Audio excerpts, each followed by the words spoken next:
विस्तार से आपसे निवेदन किया।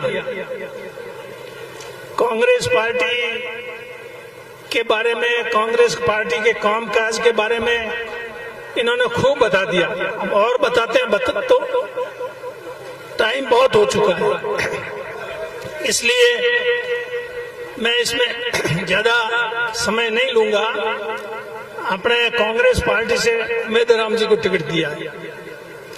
ये उम्मेदराम जी ने 22 विधानसभा से 2 बार आरएलपी से चुनाव लड़ा कांग्रेस के सामने, और अब ये कांग्रेस में ज्वाइन कर ली उन्होंने।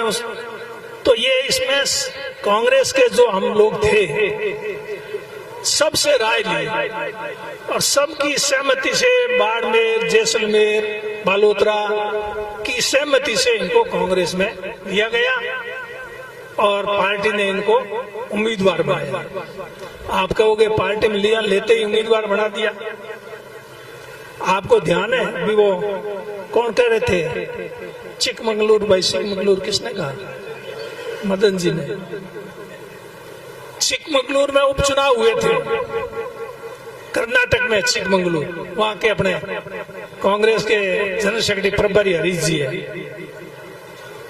तो चिकमंगलूर में जब चुनाव हुए थे उसमें इंदिरा जी प्रधानमंत्री नहीं थी। 77 में कांग्रेस हार गई, इंदिरा जी हार गई थी। तो उसमें उन्होंने वहां चिकमंगलूर में खाली सीट हुई तो वहां चुनाव लड़ा। तब कहा था चिकमंगलूर भाई, चिकमंगलूर, एक शेरनी 100 लंगूर, मतलब सारे पीछे पड़े हुए थे इंदिरा जी के। इंदिरा जी चुनाव लड़ा, इंदिरा जी चुनाव जीत गई वहां से। और इंदिरा जी के सामने चुनाव कौन लड़ा पता है आपको? नहीं, वीरेंद्र पाटिल, उसने चुनाव लड़ा था इंदिरा जी के सामने। और फिर बाद में लोकसभा के चुनाव हुए 80 में। जब चुनाव हुए ना लोकसभा के, तो उस वीरेंद्र पाटिल को कांग्रेस में लिया और कांग्रेस की टिकट देकर के उसको एमपी में जिताया। इंदिरा जी के नाम से वोट मिले कि नहीं मिले?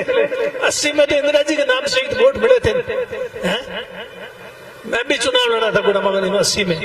मैंने बेटा कौन वोट दे भाई, बेटा मारो पत्ता ही नहीं लगे, कटे है कटे मारो है कटे भाई आई था को नहीं।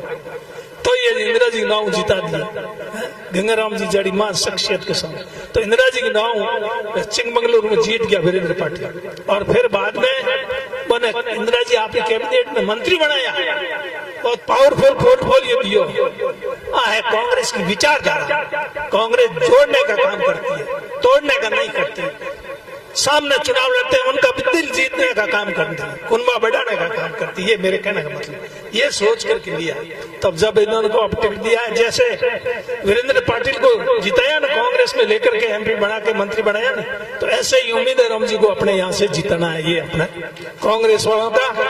और अब आरएलपी की से भी गठबंधन है, इंडिया गठबंधन, उसमें आरएलपी शामिल है। तो आरएलपी वालों का भी ये फर्ज बनता है गठबंधन धर्म निभाए, नहीं तो फिर कैसा गठबंधन। तो इसलिए कहने का मतलब ये है, अब दो अपने आरएलपी और कांग्रेस है, दूसरे दलों से गठबंधन है, तो अपने को बहुत मजबूती से ये चुनाव लड़ना है। और मुझे बहुत खुशी है, मुझे बहुत खुशी हुई आज यहाँ पर। किस बात से खुशी हुई? ये देख करके यहाँ जितने भी आपके सिवाना के हैं ना आगीवान, उन सब ने यहाँ खड़ा होकर के आशापुरा माता जी की कसम खाई है। तो अब जब इन्होंने कसम खाई ना, आप लोगों से भी पूछा, तो मेरे हिसाब से तब काम बन गया।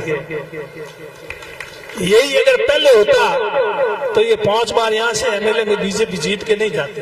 पर पहले समझ में नहीं आई, अब अपन में समझ में आई, तो अब भी ठीक, देर आए दुरुस्त आए।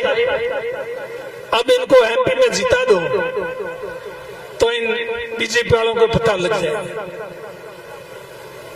तो ये सब सारी जो चीजें हैं, आपसी मतभेद थे, उन मतभेदों को आपने जाजम के नीचे दे दिया। इन सब ने, मैं इन सब का बहुत बहुत धन्यवाद करता हूँ, सबका, एक का नहीं, किसी का नाम लेके कहने की जरूरत नहीं, जब सबने कह दिया, कोई पीछे रहा ही नहीं, तो सबका। और ये सब अब काम संभालेंगे और इसके साथ आप लोग अकेले ये भी कुछ नहीं करते, ये एक हो जाए। आप अगर इनका साथ नहीं दो तो ये क्या कर लेंगे। इन्होंने यहाँ बात कही आपके विश्वास पर, कही है जो भी बात कही है कि ये जो हमारे कार्यकर्ता है ये हमसे अलग नहीं जाएंगे, बाहर नहीं जाएंगे, हमारे कहना करेंगे। पहले तो अलग अलग, हम खुद ही अलग अलग थे, ये खुद ही अलग अलग थे, तो कार्यकर्ता क्या करेंगे, फंस गए। पर अब एक हो गए, तो इसलिए इस बार मुझे लगता है कि सिवाना में कांग्रेस अच्छे वोटों से आगे रहेगी। हाँ, ये दूसरी जगह रहेगी, सिवाना हमने 5 बार का जब मैंने कहा तो ये यहाँ से रहेंगे। ये आपसी झगड़े वाली जो बात है ये अब खत्म कर दी, इससे कांग्रेस की जीत। ये हम विधानसभा का चुनाव आ रहे हैं, ये भी आपसी झगड़ों की वजह से ही आ रहे हैं। आपसी झगड़े नहीं होते तो सरकार बन जाती, पर करे क्या, झगड़े खत्म हुए नहीं। चलो अब खत्म हुए तो भी बहुत बढ़िया। तो ज्यादा लंबी चौड़ी बात कहनी नहीं, अभी मेदाराम जी भी बोलने हैं, आप सुबह से आए हो, बैठे हो। आप सबको मैं तो बहुत बहुत धन्यवाद देता हूँ कि आपने आज ये बहुत ही अच्छा निर्णय लिया और 3 तारीख के बारे में आपको बता दिया। वहां आना आपको ज्यादा बहुत ताकत दिखानी है वहां करके, क्योंकि अब ये ऐसा ही समय आ गया।